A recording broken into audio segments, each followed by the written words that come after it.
संस्कार करिए। ये नहीं कहा कि पंचांग में देख के करिए, जो आपको अच्छा लगे उस हिसाब से करिए। कहते हैं अपने बालकों का नाम हमेशा भगवान के नाम पर रखना चाहिए, नीति के अनुसार रखना चाहिए।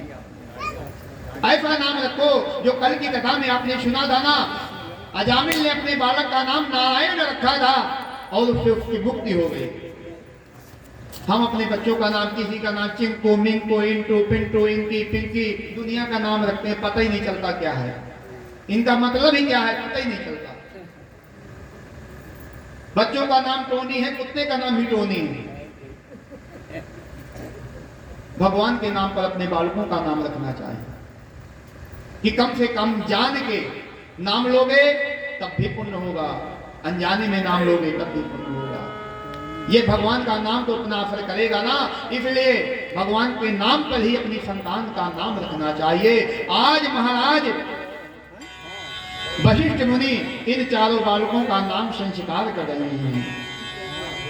जो कौशल्या माँ के पुत्र हैं, इनका नामकरण पहले से कहते हैं कि शो सुख धाम राम ऐसे नाम,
अगर सुख चाहिए जीवन में तो सुख का धाम कौन है?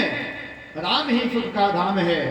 हम जीवन में हम कहते हैं हाय मकान मिल जाए सुख मिल जाए, पत्नी आ जाए सुख मिल जाए, पुत्र हो जाए सुख मिल जाए, सर्विस मिल जाए सुख मिल जाए, व्यापार चल जाए सुख मिल जाए। तो क्या ये सब आने के बाद सुख मिलता है क्या? कहते नहीं, सुख तो मिलता ही नहीं है, क्योंकि इनमें तो सुख है ही नहीं है कि कोई तन दुखी, कोई मन दुखी, कोई धन बिन रहते उदास, अथोड़े थोड़े सब दुखी, सुखी राम के दास। सुख कहाँ है?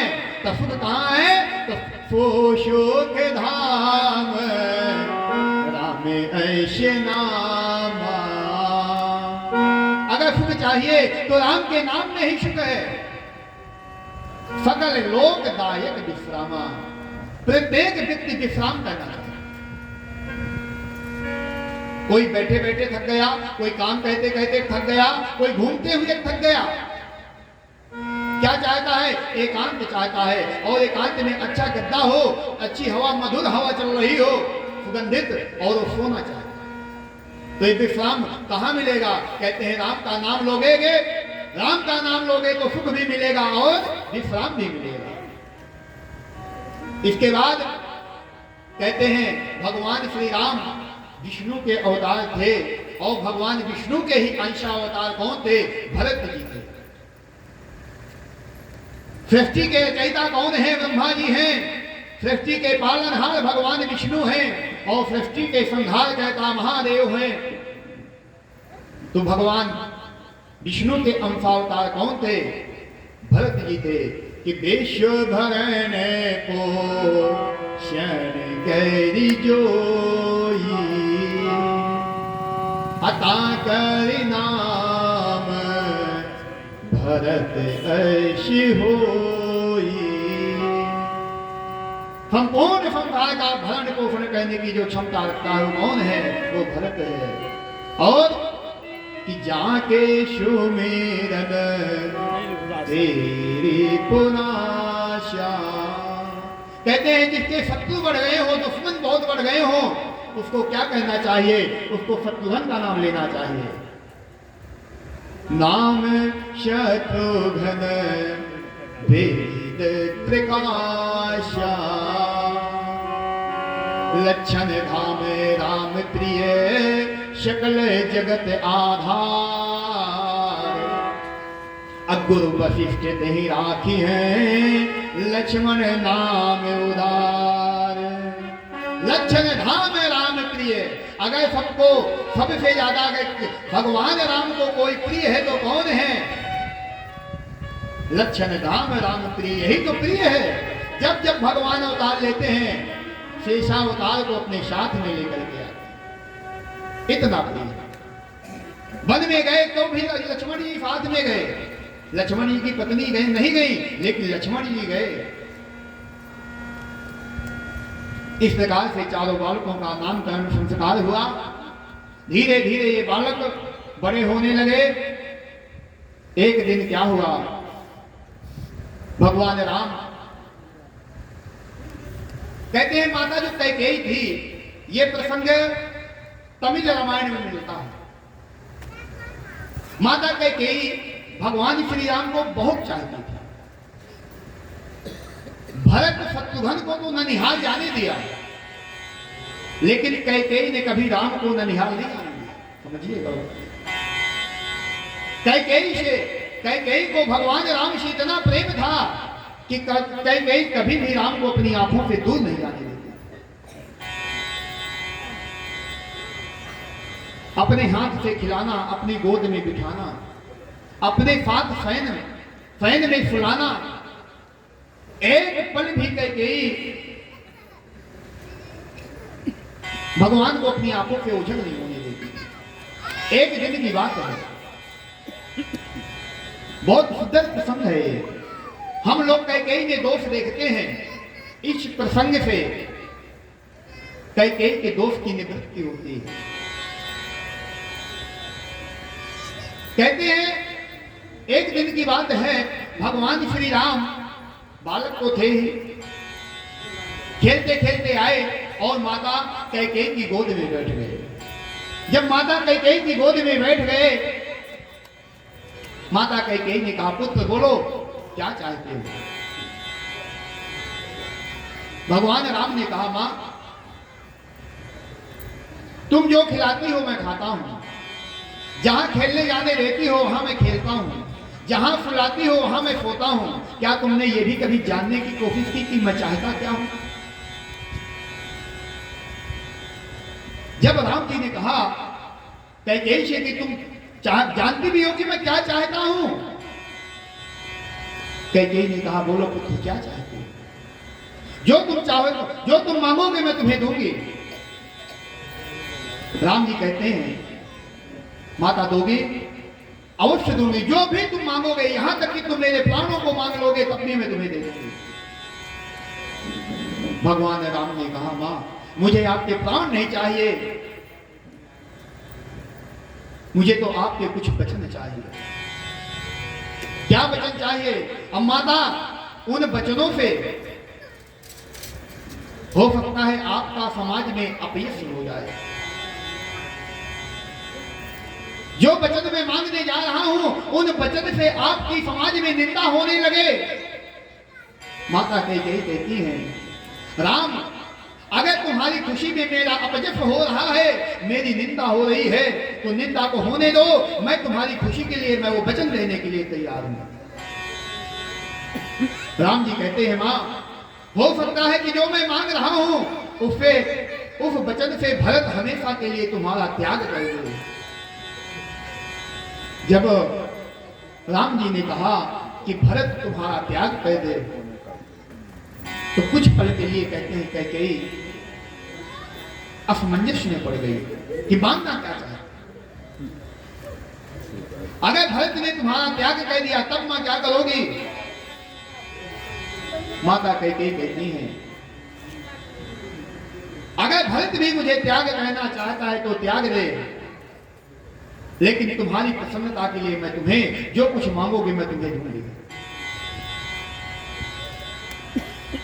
भगवान श्री राम ने कहा, मां सोच लो, मैं जो मांगना चाहता हूं उस वचन से तुम्हें वैधव्य की प्राप्ति भी हो सकती है, तुम विधवा भी हो सकती हो।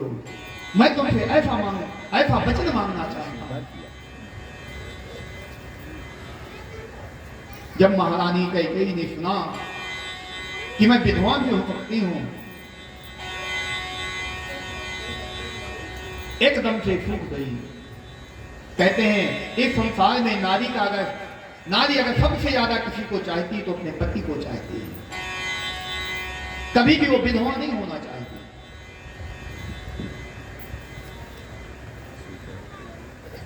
अगर मंदिर में जाती है, पूजा कहती है, व्रत कहती है, तो पूजा व्रत में सिर्फ अपने पति की लंबी आयु ही मांगती है कि मुझे कभी वैधव्य ना प्राप्त। माता कैकेयी ने जब सुना कि राम के वचन से मैं विधवा भी हो सकती हूं,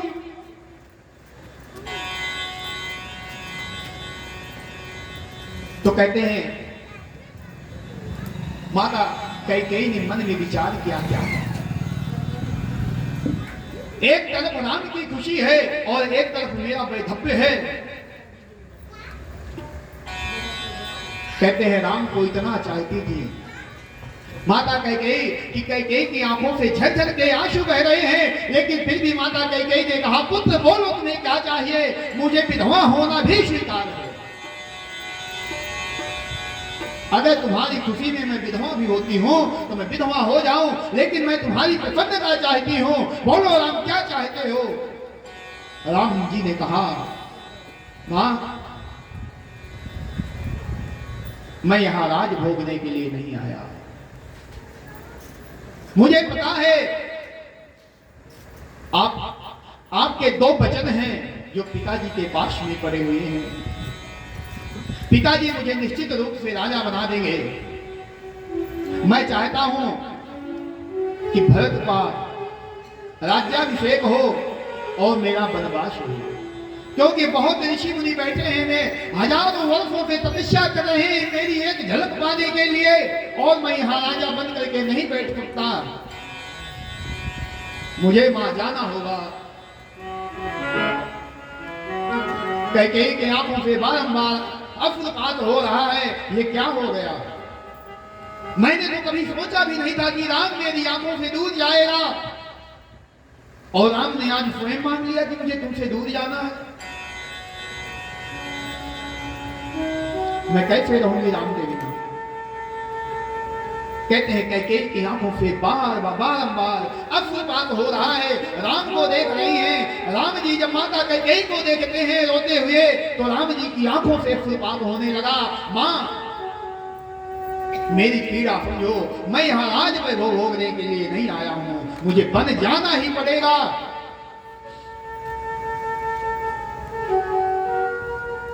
रोती हुई कैकेयी को राम ने अपने हृदय से लगा लिया। मां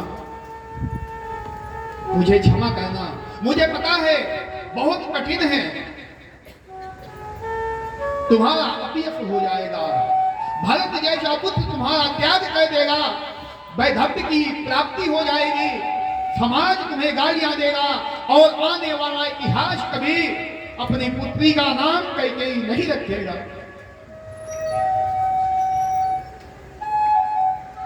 इतनी बड़ी बात। मां तुम ही मुझे ये सब दे सकती हो। जब माता कैकेयी ने राम को रोते हुए देखा, राम के मुखारबिंद पर, राम के नेत्र को, ललाट को चुंबन किया। पुत्र तुम्हारी खुशी में ही मेरी खुशी है, मुझे कुछ नहीं चाहिए। और आज के बाद कभी माता कैकेयी ने राम को अपने पास में नहीं बिठाया। उसी दिन से राम से माता कैकेयी ने दूरी बना ली। वही कैकेयी जो एक पल भी राम के बिना नहीं रहती थी, आज राम को देख करके मुंह को मोड़ लेती है। क्योंकि जब जिस दिन राम को मैं वनवास मांगूंगी, ऐसा ना हो वनवास मांगते समय मेरे प्राण निकल जाए। कहते हैं माता कैकेयी चुपचाप राम को देखती है, राम के सामने कभी नहीं आते, राम से कभी बात नहीं करती। धीरे धीरे इस बात को समय बीतने लगा। महाराज विश्वामित्र आए महाराज दशरथ के पास में और कहते हैं महाराज मुझे यज्ञ की रक्षा के लिए अपने ये दोनों बालक दे दीजिए। महाराज दशरथ कहते हैं स्वामी आपने ठीक नहीं मांगा, बुढ़ापे में मुझे बालक मिले हैं, आप इनको, मैं आपकी यज्ञ की रक्षा के लिए चलता हूं। विश्वामित्र ने कहा नहीं। महाराज वशिष्ठ के आदेश के अनुसार इन दोनों बालकों को महाराज दशरथ ने विश्वामित्र को दिया। जब विश्वामित्र को इन दोनों बालकों को दिया, ये दोनों बालक विश्वामित्र के साथ में यज्ञ की रक्षा करने के लिए जब चले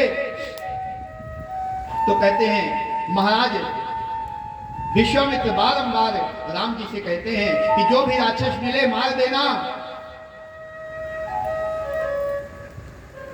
तो कहते हैं सबसे पहले कौन मिला? कहते हैं ताड़का मिली, ताड़का नाम की राक्षसी मिली। और जैसे ही इनको खाने के लिए आए भगवान राम ने एक बाण मारा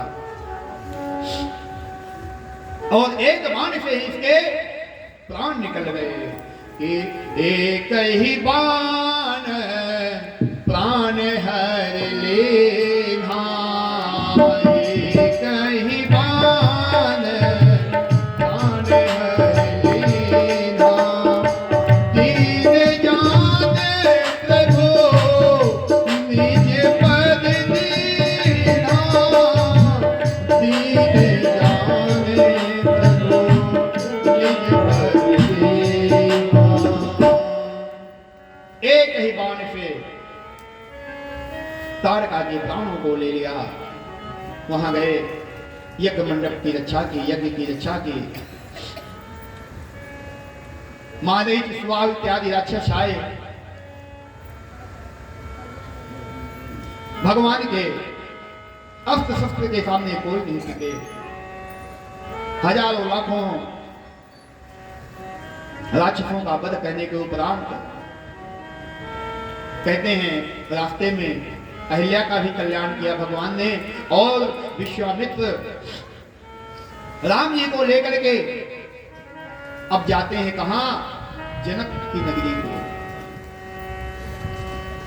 क्योंकि वशिष्ठ जी ने राजा जनक से, राजा दशरथ से कहा था कि अपने पुत्रों को विश्वामित्र को दे दो तो ये तुम्हारे लिए बहू भी लेकर के आए।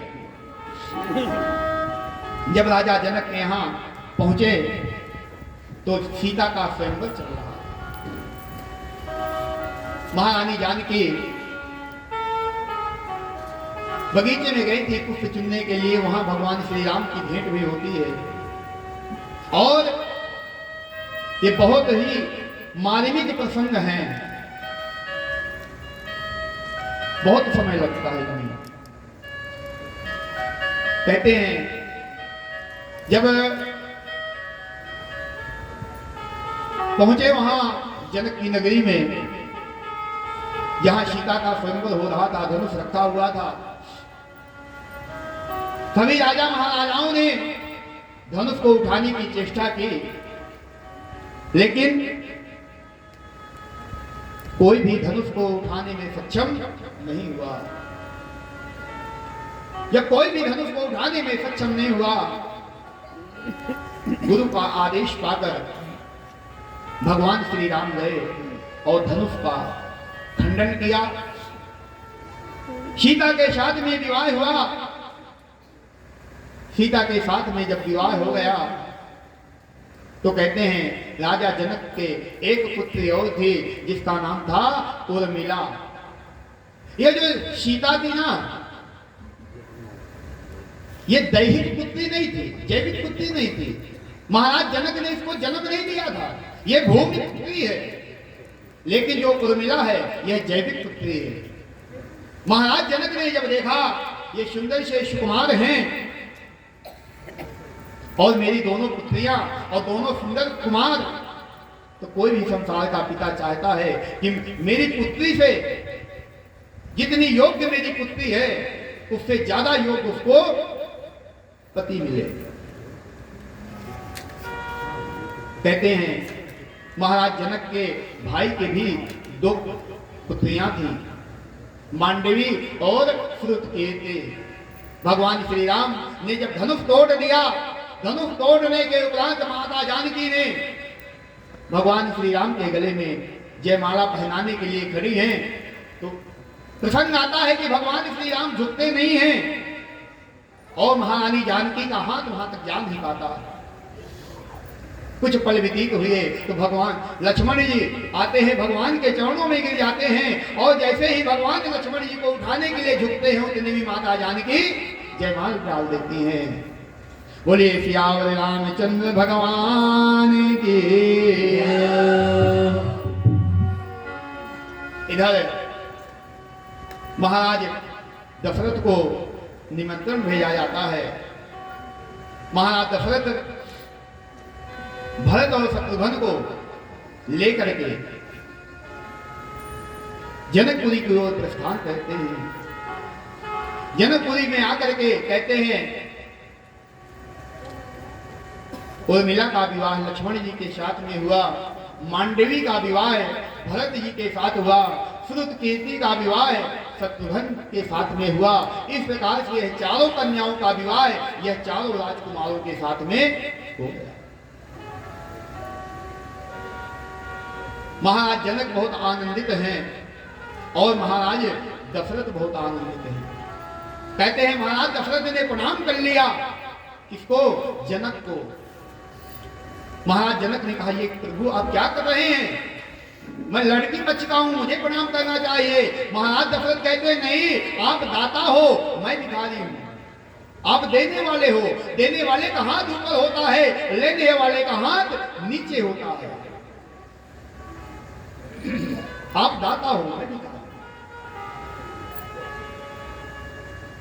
कहते हैं बहुत समय तक बारात रही।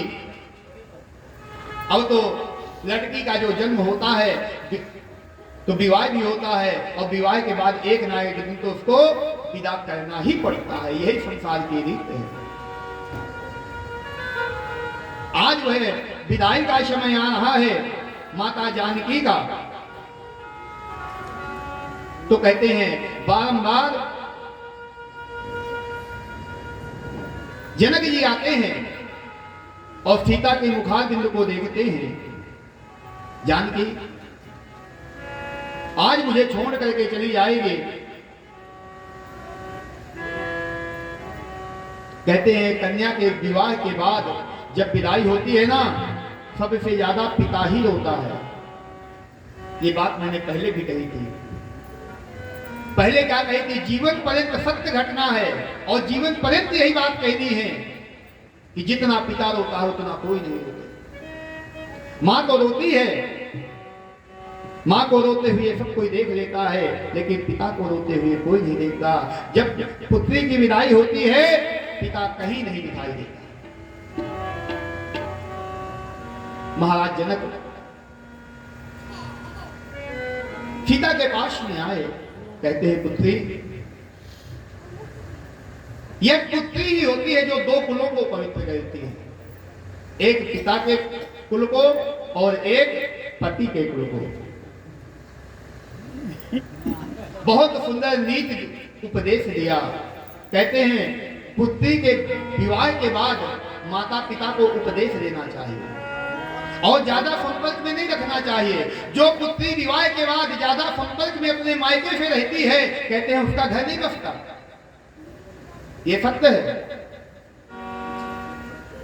विवाह के बाद उसको अपने ससुराल से प्रेम करना करना चाहिए, ना कि मायके से। और जो लड़की विवाह के बाद अपने मायके से प्रेम कहती है, अपने ससुराल से प्रेम नहीं कहती, तो श्रम एव ही केवलम, सिर्फ मेहनत की गई, विवाह किया गया, उसका कोई ऐसे नहीं निकलता। ना तो वो कन्या सुखी होती है, ना उसके माँ बाप सुखी होते हैं।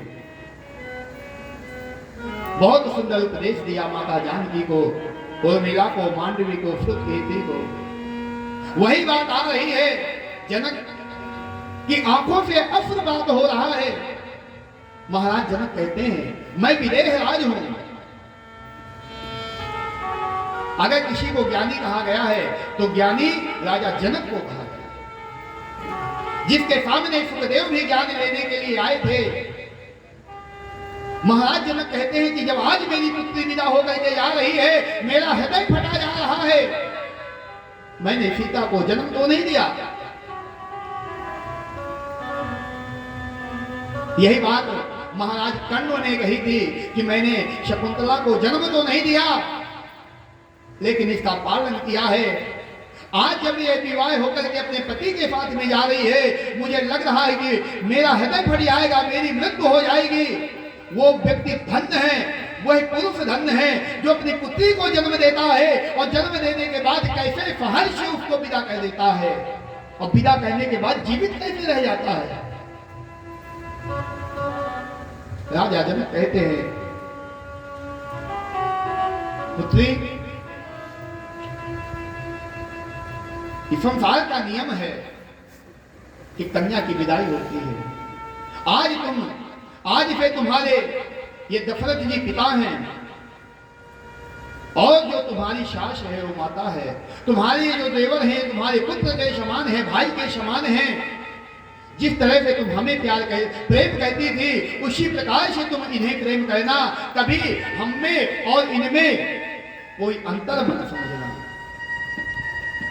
आज महाराज जनक कहते हैं देवी, हे पुत्री, आज तक का ही तुम्हारा हमारा संग था, आज तुम अपने पति के गृह को जा रही हो। दोनों हाथ उठा करके अपनी पुत्री को आशीर्वाद देते हैं, कहते हैं जाओ पुत्री, ये मेरा आशीर्वाद है, खूब फलो फूलो। किसी भक्त के कितने सुंदर भाव हैं। कहते हैं जब पुत्री की विदाई होती है, उस समय की स्थिति क्या होती है। माता पिता की, पड़ोसी तो चलो कुछ भाव में रोते हैं, कुछ इसलिए रोते हैं कि अगर हम नहीं रोएंगे तो लोग क्या कहेंगे, इसलिए रोते हैं। लेकिन जो माता पिता रोते हैं ये निश्चल भाव से रोते हैं। दोनों हाथ उठा करके अपनी पुत्री को आशीर्वाद देते हैं, कहते हैं बेटी, आज तक का ही तुम्हारा संग था, जाओ अपने घर और सभी प्रकार से आनंदित होकर के जीवन व्यतीत करना। कि बस इतना ही संग था तुम्हारा हमारा, तुम्हारा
तुम बजना।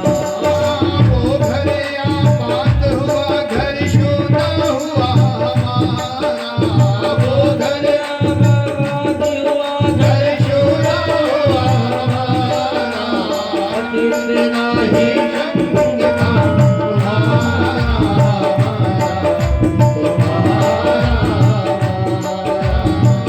कितना ही रंग था तुम्हारा, हमारा, तुम्हारा।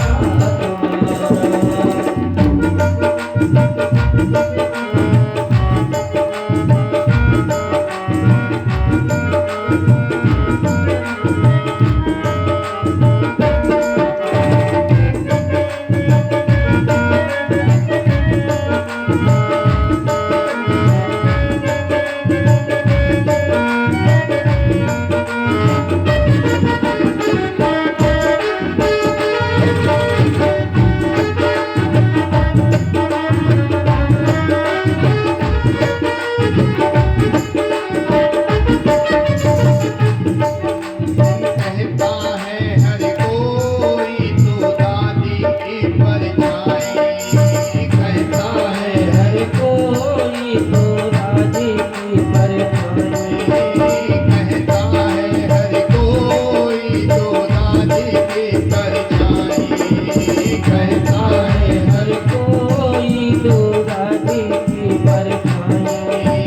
बेटी में माँ देखी तो आंख मेरी भर आई। बेटी में माँ देखी तो आँख मेरी भर आई। बेटी में माँ देखी तो आंख मेरी भर आई। बेटी में माँ देखी तो आँख मेरी भर आई। रंग रूप के शंख विधाता थे उनका गुण सारा। रंग रूप के संग विधाता भी बजे देना ही संग का हमारा।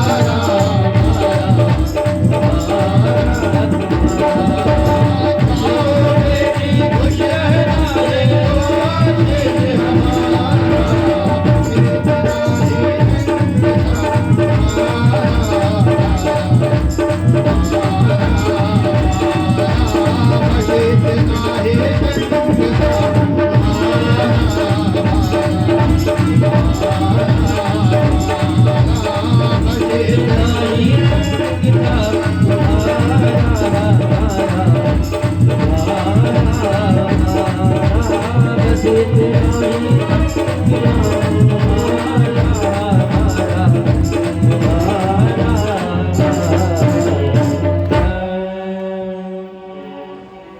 बोले सियावर रामचंद्र भगवान की जय।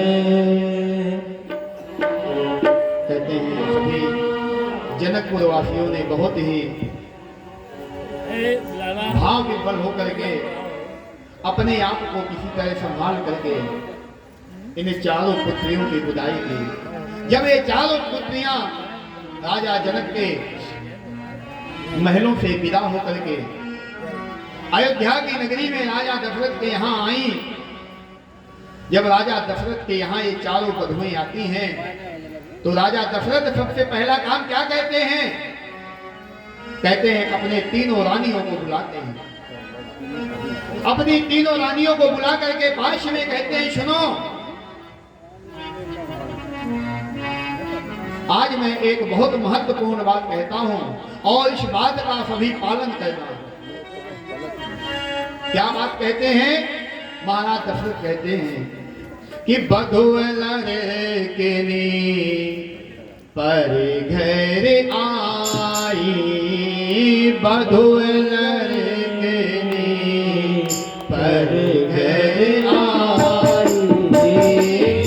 राख्यो नयन बरख की नाई। राख्यो नयन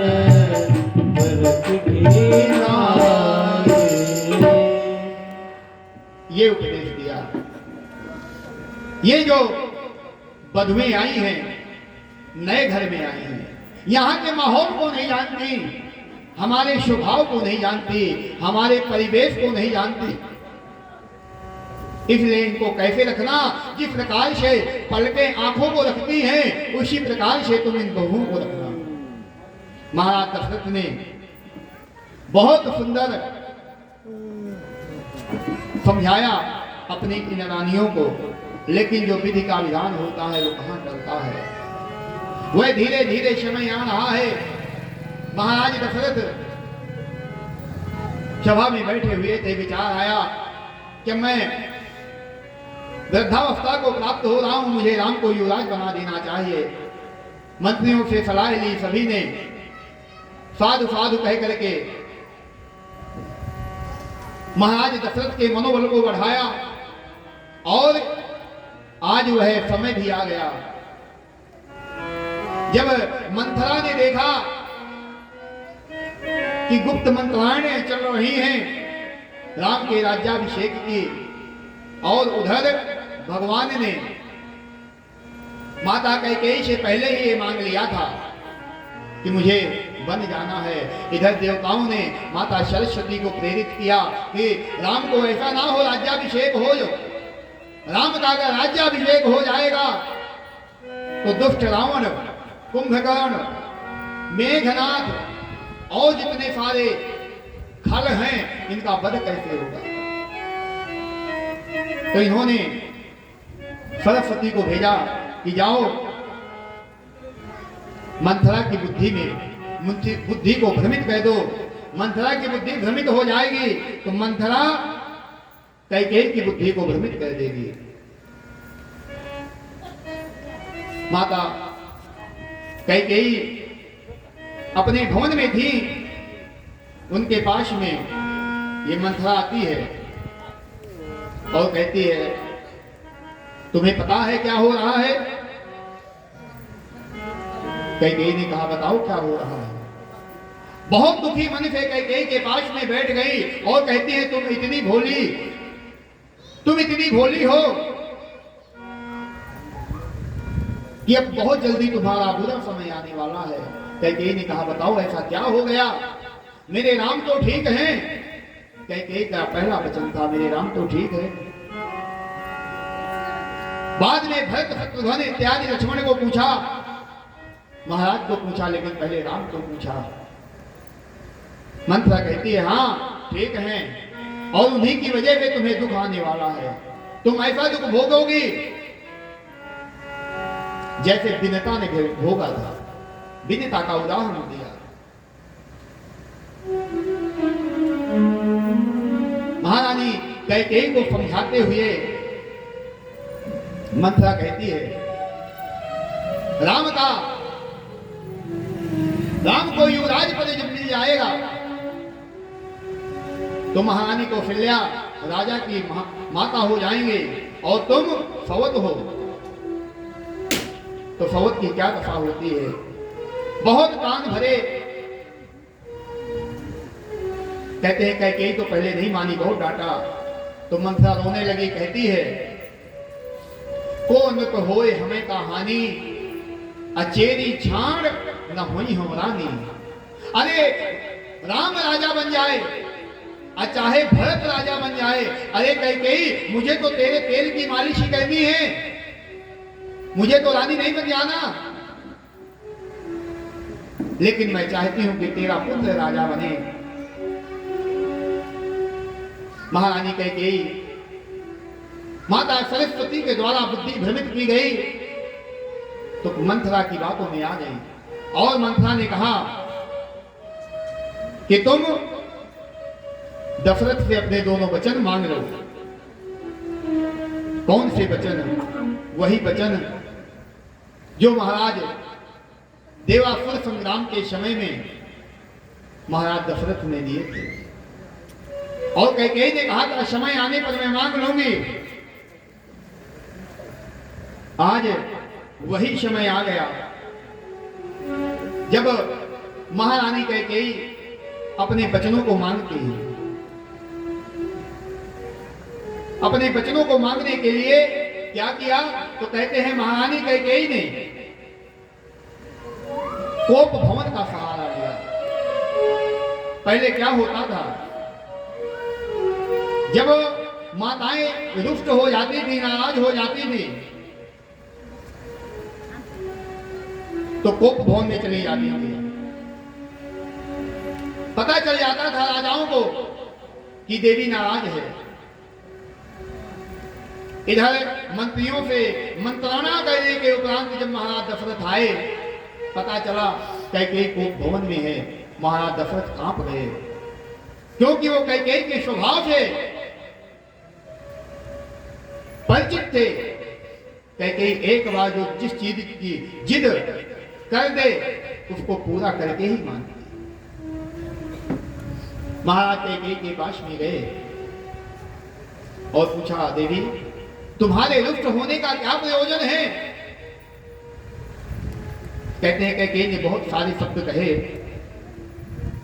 और महारानी कैकेयी अंत के शब्द कहती है, महाराज मुझे आपसे 2 वचन मांगने हैं। आपने मुझे 2 वचन देने के लिए कहा था कि 2 वरदान मांग लेना, आज वही समय है, मैं मांगना चाहती हूं। महाराज दशरथ कहते हैं, बस ये वचन मांगने के लिए तुम रुष्ट हो? महाराज जो मैं मांगूंगी दोगे? अपने वचनों से मुकर तो नहीं जाओगे? महाराज दशरथ कहते हैं, देवी हमारे वंश की, हमारे कुल की यह परंपरा नहीं रही है कि हम अपने वचनों से मुकर जाएं। कि रघुकुल रीत सदा चली आई, रघुकुल रीत सदा चली आई, रघुकुल रीत सदा चली आई, रघुकुल रीत सदा चली आई, प्राण जाए पर न जाए,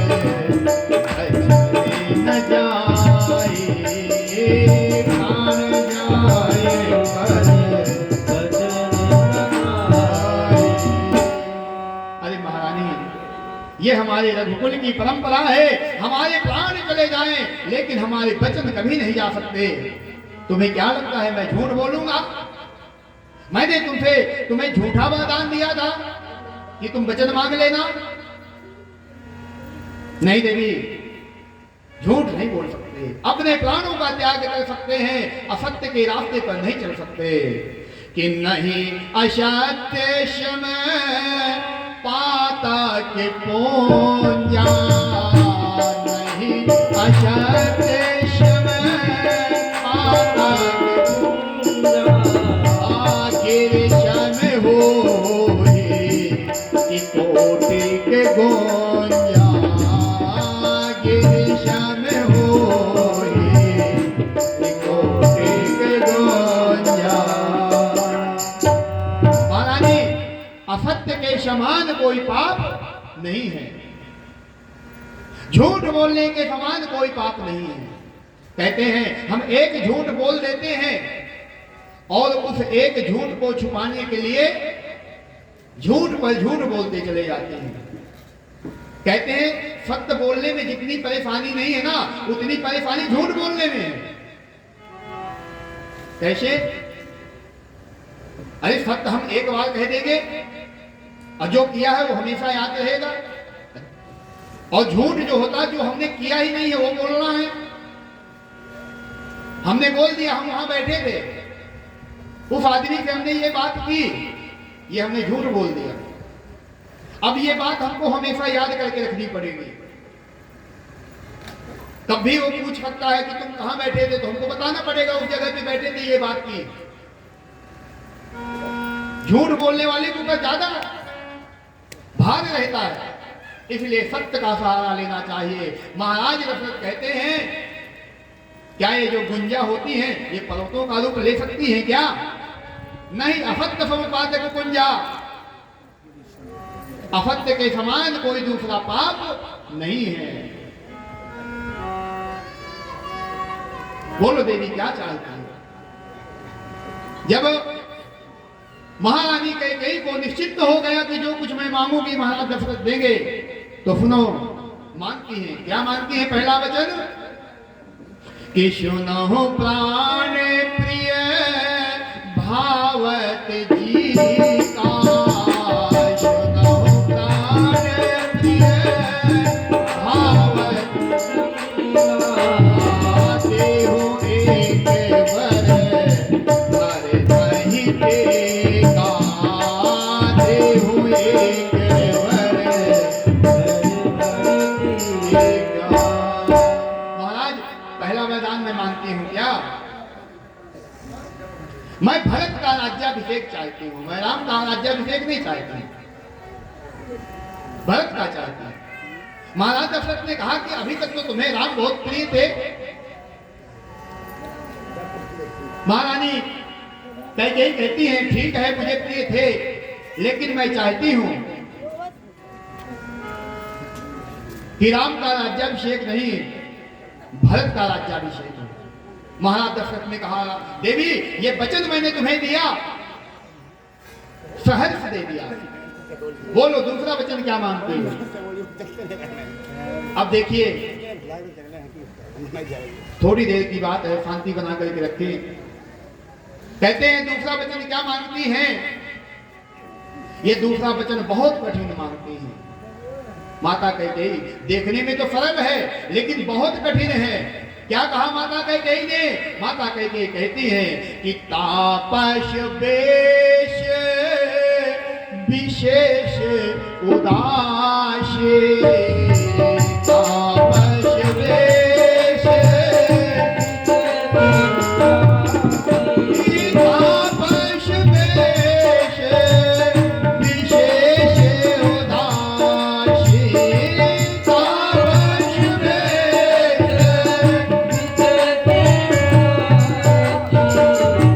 14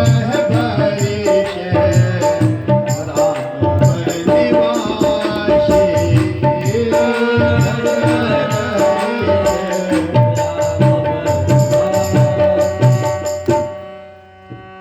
क्या मांगा?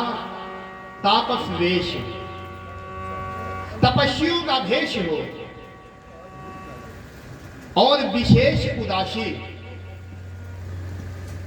सबसे कठिन बात क्या मांगी माता कैकेयी ने राम के लिए? विशेष उदासी, यानी 14 वर्ष तक राम के मुखार बिंद में हंसी नहीं आनी चाहिए। 14 साल तक राम को उदास रहना है। अगर कैकेयी कह देती कि राम 14 साल के लिए अयोध्या को छोड़ के चले जाएं, तो राम जनक के यहां ना चले जाते या किसी शहर में नहीं चले जाते? नहीं, मांगा कितना कठिन है। 14 वर्ष राम वनवासी, वनवास में ही रहना है। कहा कितने वर्ष? 14 साल। कैसे रहना है? तपस्वी के भेष में रहना है और कभी मुखार बिंद में हंसी नहीं आनी चाहिए। अरे हमें कोई एक दिन कह देता है आपको यहीं पे बैठा रहना है, मुश्किल हो जाता है बैठना। 14 साल के लिए माता कैकेयी ने कैसे मांग लिया? तो कहते हैं भगवान राम को जब यह बात पता चली, महाराज दशरथ तो वहीं मूर्छित हो गई ये बात सुन करके कि राम मुझसे दूर चला जाएगा। महाराज प्रभु श्री राम आते हैं। भगवान राम को पता चला कि मुझे वनवास मिला है माता कैकेयी के वरदान के अनुसार, तो भगवान श्री राम अपनी माता के पास में जाते हैं, माता को प्रणाम करते हैं और कहते हैं माता पिता दीन मुहि वन का राज्य मुझे दे दिया है पिता ने, ये नहीं कहा कि मुझे वनवास दिया है। आज का बालक होता तो जाने क्या से क्या हो जाता। कहते हैं माता जानकी भी तैयार हुई कि मैं भी साथ में चलूंगी। भगवान राम ने कहा तुम यहीं सास ससुर की पूजा करो। माता जानकी ने कहा मैं आपकी छाया हूं, आपके बिना नहीं रह सकती। लक्ष्मण जी भी तैयार हुए। ये तीनों तैयार होकर के सुमंत जी इनको भेजने के लिए जाते हैं। महाराज दशरथ कहते हैं जाओ इनको वन दिखा करके ले आना, और अगर राम ना लौटे, हो सकता है राम ना लौटे, तो तुम जानकी को लौटा लाना। अगर जानकी लौट आई तो मैं अपने प्राणों को बचा लूंगा, नहीं तो निश्चित है मैं अपने प्राणों का त्याग कर दूंगा। सुमंत जी जब राम लक्ष्मण को लेकर के गए, कहते हैं सुमंत जी ने राम लक्ष्मण जानकी को ले जाने के उपरांत इनको समझाया कि पिता का ऐसा आदेश है, लेकिन भगवान श्री राम ने नमस्कार किया और कहा अब हमें वन को जाने दो, पिता को समझाइएगा। भगवान राम नहीं माने और जब सुमंत जी यहाँ से लौट करके आए, उधर भगवान राम की केवट इत्यादि से भेंट हुई, बहुत लंबा प्रसंग है। जब सुमंत जी लौट करके आए, दशरथ जी ने सुमंत जी को देखा और देख रहे सुमंत दूर खड़े हुए हैं।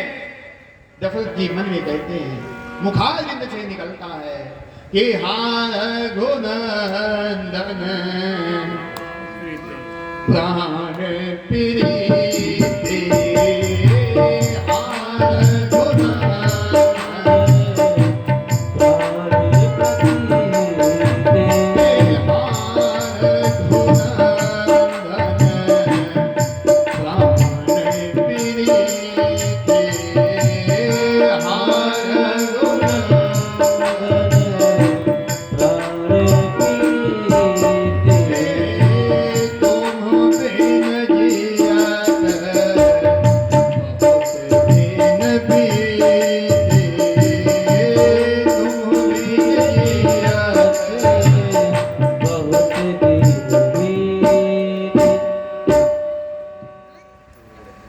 राम को याद करते हैं, जानकी को याद करते हैं, लक्ष्मण को याद करते हैं। बहुत समय बीत गया, जिया नहीं जा रहा। उसी समय सुमंत जी आते हैं, कहते हैं महाराज धीरज धरो तो लगे हैं पारा, नहीं तो बूढ़ है सब परिवारा। महाराज धीरज रखो। कहते हैं नहीं सुमंत तुम लौटा के नहीं लाए। नहीं महाराज मैं लौटा करके नहीं ला पाया। तो महाराज दशरथ ने एक पल भी जैसे ही ये सुना कि राम लौट करके नहीं आए, तो दशरथ जी ने कि राम राम कही राम कही राम राम कही राम, अतन पर श्री रघुवर बिरह हराऊ गयो शुरधाम। कहते हैं राम राम कहते हुए दशरथ जी ने अपने प्राणों का त्याग कर दिया। कितनी अच्छी मुक्ति पाई। राम राम कहते हुए प्राण त्यागे, और जिसके पुत्र ही साक्षात राम थे, और अंत के समय में माना कि उनके दर्शन तो नहीं हुए, लेकिन मुखारविंद से उनका नाम तो निकला। कहा तो जाता है ना कि राम से बड़ा है राम का नाम, कि जाकर नाम मरत मुख जाकर नाम मरत मुख अधमो मुकोद मोहि श्रुति गावा, अधमो मुकोद मोहि श्रुति गावा। अंत के समय में एक बार भी राम का नाम मुख में आ जाए तो जीव की अधोगति से ऊर्ध्वगति हो जाती है। और ये तो साक्षात भगवान राम के पिता थे। राम का दशरथ जी का देहावसान होने के उपरांत महाराज वशिष्ठ की आज्ञा के अनुसार राम लक्ष्मण वन को चले गए थे। भरत शत्रुघ्न निहाल में थे। भरत शत्रुघ्न को बुलाया गया। जब भरत शत्रुघ्न आए तो भरत जी आकर के क्या देखते हैं कि घर मसान परिजन जन भूता। घर शमशान घाट जैसे लग रहा है और परिजन भूत प्रेत जैसे दिख रहे हैं। किसको? भरत जैसे ज्ञानी को। भरत जैसे ज्ञानी को भूत प्रेत जैसे दिख रहे हैं। कहते हैं भरत जी ने किसी से कुछ नहीं कहा, सीधे अपने गुरु के पास में गए। अपने गुरु के पास में जाकर के भरत जी ने कहा, गुरु जी मैं जानता हूं आप साक्षात ब्रह्मा जी के पुत्र हैं। आप में इतनी शक्ति है कि अगर आप चाह लेते तो राम को वनवास नहीं होता। आप चाह लेते तो राम को वनवास नहीं होता। राम को वनवास नहीं होता तो मेरे पिता की मृत्यु नहीं होती। मेरे पिता की मृत्यु नहीं होती तो यह अयोध्या अनाथ नहीं होती। आप में इतनी शक्ति थी कि आप राम के वनवास को रोक सकते थे। कहते हैं वशिष्ठ मुनि की आंखों से झरझर करके आंसू बहने लगे और कहते हैं कि सुनहु भरत भावी प्रबल बिलखि कहो मुनिनाथ, हानि लाभ जीवन मरण जस अपजस विधि हाथ। महाराज, हे भरत, मैं जानता था कि राम को वनवास होगा। राम को वनवास होगा तो तुम्हारे पिता की वियोग में मृत्यु होगी और तुम्हारे पिता की मृत्यु होगी जब अयोध्या अनाथ होगी और तुम मेरे पास आओगे और ये शब्द कहोगे। मैं सब कुछ जानता हूं लेकिन मैं विधि के विधान में बाधा नहीं बन सकता। विधि के विधान को नहीं रोका जा सकता। ये विधि का विधान था। हानि लाभ जीवन मरण जश अपजश विधि हाथ। ये विधि के हाथ में है। जो कुछ प्रभु चाहता है वही होता है। कि होई है वही है जो राम रचिया वही है जो राम रचिया को करी तरके पठा वही शाखा को करी तरके।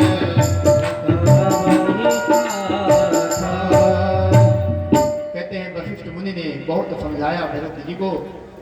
भरत, विधि के विधान को टाला नहीं जा सकता। जो कुछ लिखा है वो हो करके रहता है। भरत जी ने कहा, क्या इस ब्रह्मांड में कोई है ही नहीं जो विधि के विधान को बदल दे? वशिष्ठ मुनि कहते हैं, ऐसे विधि के विधान को तो नहीं बदला जा सकता, लेकिन हाँ, तुमने कहा है तो इस ब्रह्मांड में एक है जो विधि के विधान को भी बदल सकता है। कौन? भावी मेट शकै त्रिपुरारी। भगवान भोलेनाथ में इतनी शक्ति है कि भाग्य का लिखा हुआ भी मेट सकते हैं। तो कहते हैं किसी का मेटा है क्या? किसका मेटा है? कहते हैं मार्कंडेय की आयु 5 वर्ष की थी और आज वो चिरायु बैठे हैं, लंबी आयु। किसने, किसकी कृपा से? भगवान भोलेनाथ की। तो भरत, जो कुछ हो रहा है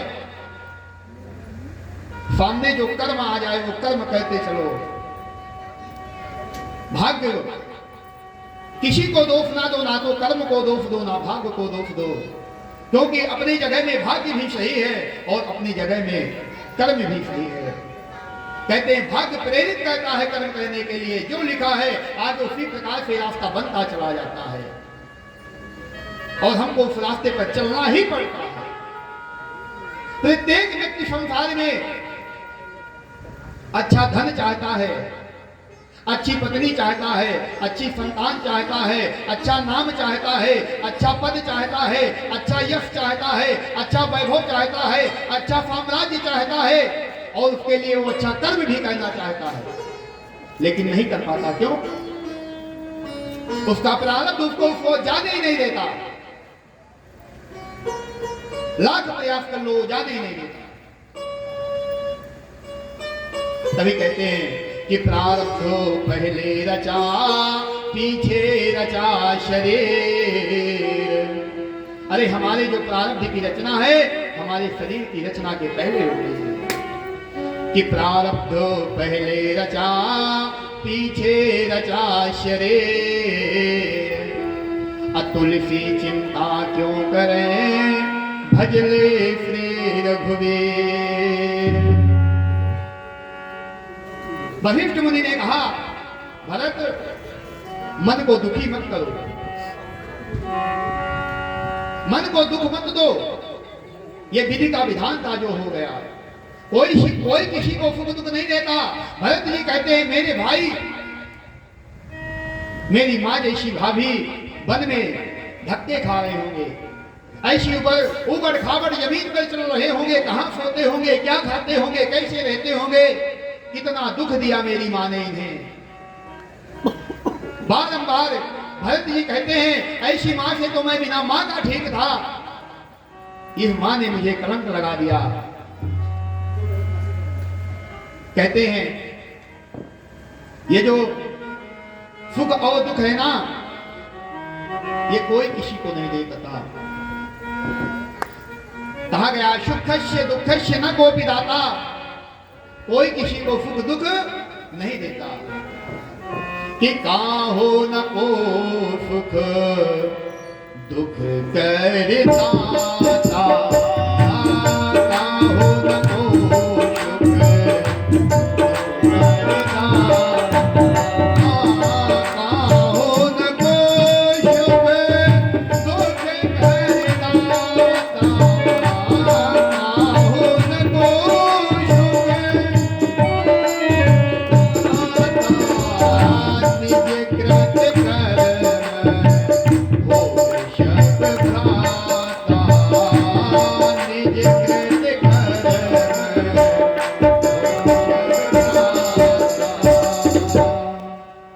कोई किसी को सुख दुख नहीं देता। इसलिए भरत तुम अपने मन से ये बात निकाल दो कि तुम्हारी माँ की वजह से तुम्हारे भाई और भाभियों को कष्ट हुआ है। भरत जी कहते हैं फिर भी ये कलंक तो लग ही गया ना कि मेरी माँ की वजह से राम को वनवास जाना पड़ा। ये जो कलंक है ना, ये काजल से भी काला होता है, और एक बार जीवन में कलंक लग जाए, ये कलंक धुलता नहीं है। ऐसी इसकी विडंबना है। कहते हैं कि जल से पतला कौन है, कौन भूमि से भारी। कि जल से पतला कौन है, कौन भूमि से भारी। कौन क्रोध से तेज है, कौन का जल से कारी। कि जल से पतला ज्ञान है, जल से भी पतला कुछ है तो क्या है कि जल से पतला ज्ञान है, पाप भूमि से भारी। अक्रोध अग्नि से तेज है, कलंक का जल से कारी। ये जो कलंक होता है ये काजल से भी काला है। भरत जी कहते हैं ये कलंक तो लग ही गया। कहते हैं भरत जी अपनी माता के पास गए, बहुत अपशब्द कहे। शत्रुघ्न जी ने मंथरा के लात मारी, हुमक जमाई कोबर लात। भरत जी ने उसको बचाया और भरत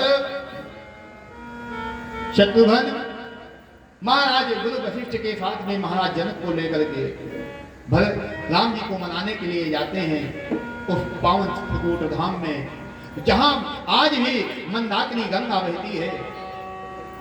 वो चित्रकूट धाम माता अनुसुईया के आश्रम से माता मंदाकिनी का उद्भव हुआ है, माता मंदाकिनी का प्रागट्य हुआ है। वो कामदगिरि पर्वत जिसमें भगवान श्री राम माता जानकी के साथ में रहते थे, पास में ही दूसरा पर्वत है जिसको हम लक्ष्मण पहाड़ी के नाम से जानते हैं। लक्ष्मण जी वहां बैठ करके इनकी सुरक्षा करते थे। वह एक स्फटिक शिला जहां भगवान श्री राम जानकी का श्रृंगार करते थे, वह गुप्त स्थान, गुप्त गोदावरी, जहां से आज भी पता नहीं है ये जल की धारा कहां से बहती चली आ रही है। वह हनुमान धारा, हनुमान जी के सर पर पता नहीं कहां से जल गिर रहा है, अनादिकाल से जल गिर रहा है, आज भी पता नहीं है। ऐसे वह दिव्य स्थान कहते हैं अपने जीवन में एक बार जरूर जाना चाहिए। एक भक्त ने बहुत सुंदर भाव से गाया हुआ है इसको कि अपने जीवन में कहीं जाओ या ना जाओ, लेकिन जो पुण्य क्षेत्र हैं, पहले तो चारों धाम जरूर करने चाहिए। अगर चारों धाम करने की क्षमता नहीं है तो पास के ही धाम करने चाहिए। कि चित्रकूट के तीर सजन मोहिले चल रे, चित्रकूट के तीर सजन मोहिले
बोले वृंदावन बिहारी लाल की जय हो। बोले चित्रकूट धाम की जय हो।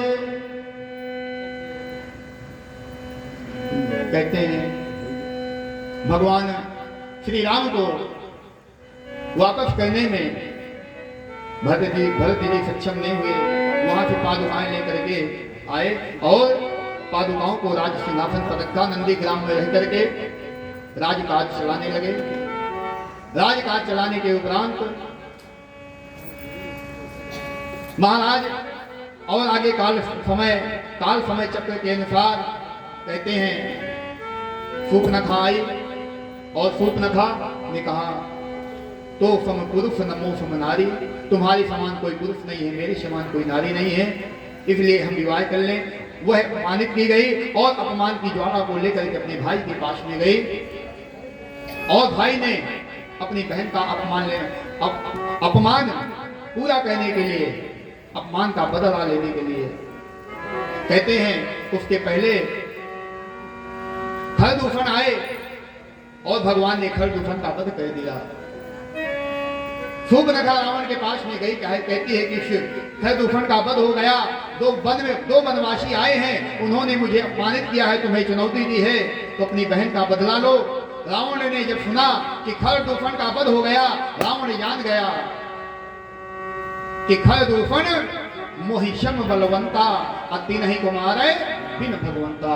खरदूषण के समान कोई बलशाली नहीं है और उनको भगवान के सिवा कोई नहीं मान सकता। कहते हैं महाराज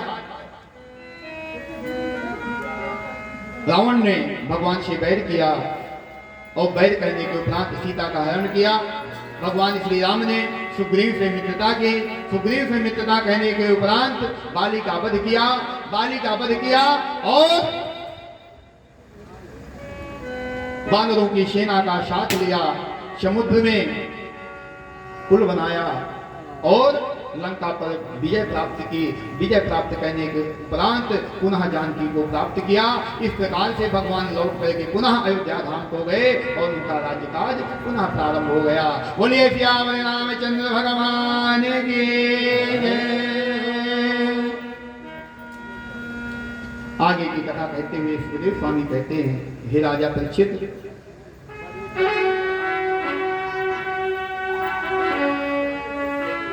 आज भगवान श्री कृष्ण का भी जन्मोत्सव है।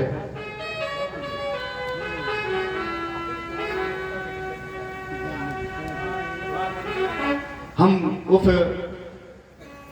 कथा की ओर चलते हैं। यह श्रीमद् भागवत महापुराण अंतर्गत कहते हैं, सुखदेव स्वामी कहते हैं, हे राजा परीक्षित, आगे चंद्रवेदी की कथा है।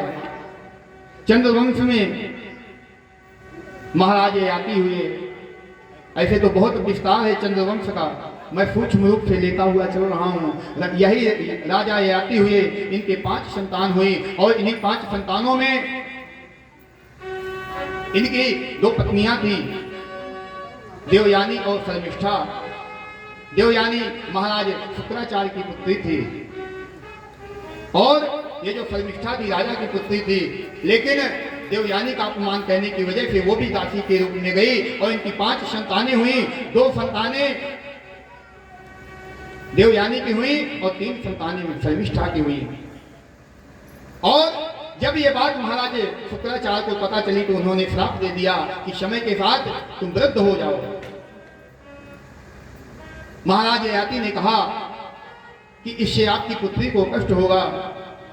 तो शुक्राचार्य जी ने कहा कि अपने पुत्र की युवावस्था को लेकर के तुम भोग कर सकते हो।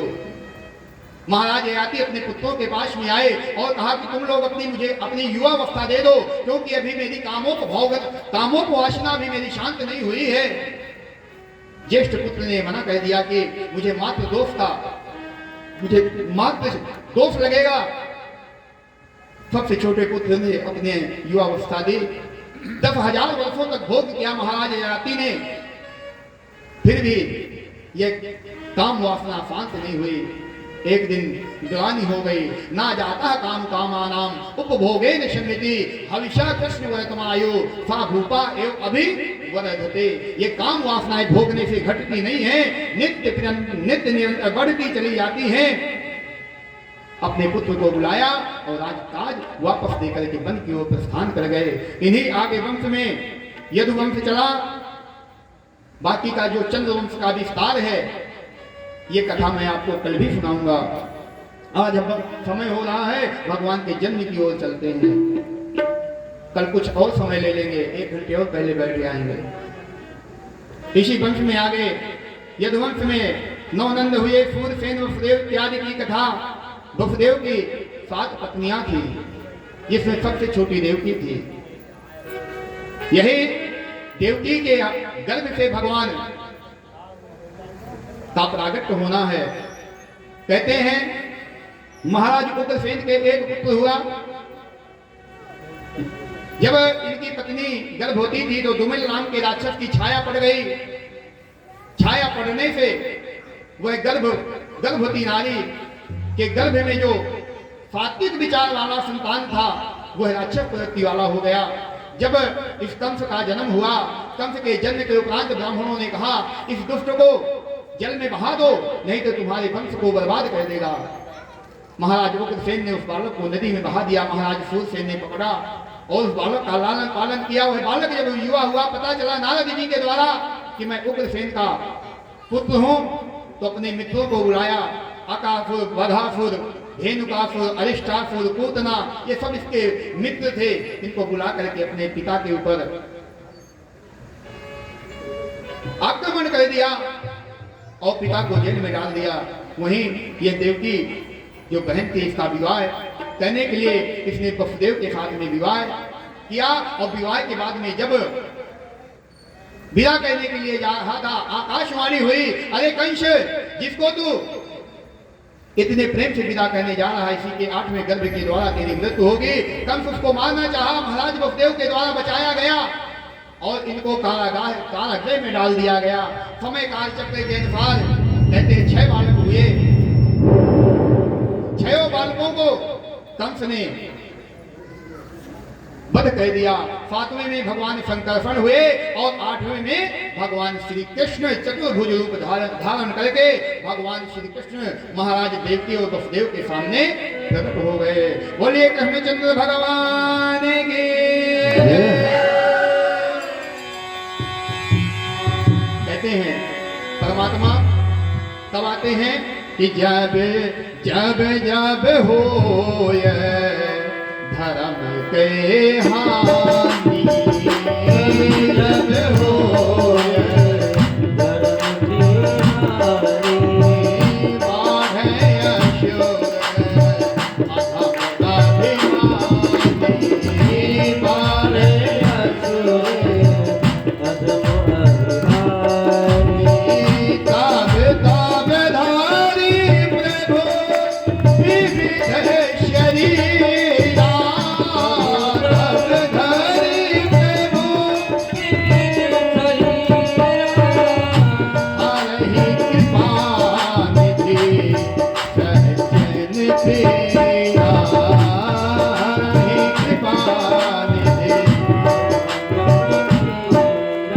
भगवान चतुर्भुज रूप रख करके सब माता देव के वसुदेव के सामने प्रकट हो गए। सभी देवी देवता भी आकाश मंडल से भगवान की स्तुति गा रहे हैं। माता देव की भी भगवान को देख करके आनंदित हो रही है कि सत्य व्रतम सत्य परम सत्य सत्य योने निहतम च सत्य कि सत्य सत्य व्रत सत्य नेत्रम सत्यात्मकं त्वां शरणं प्रपन्नः कि एकायनोषो दुःखलत्रिमूल चतुर्दशः पञ्चविधा धरात्मा कि सप्तात् गर्भपिटपो नवाचो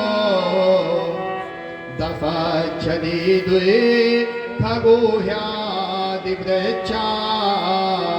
दशच्छदि दुख गोह्यादि वृक्षा। बोलिए वृंदावन बिहारी लाल की। सभी लोग स्वागत करेंगे भगवान का। स्वागतम कृष्ण सुस्वागतम कृष्ण।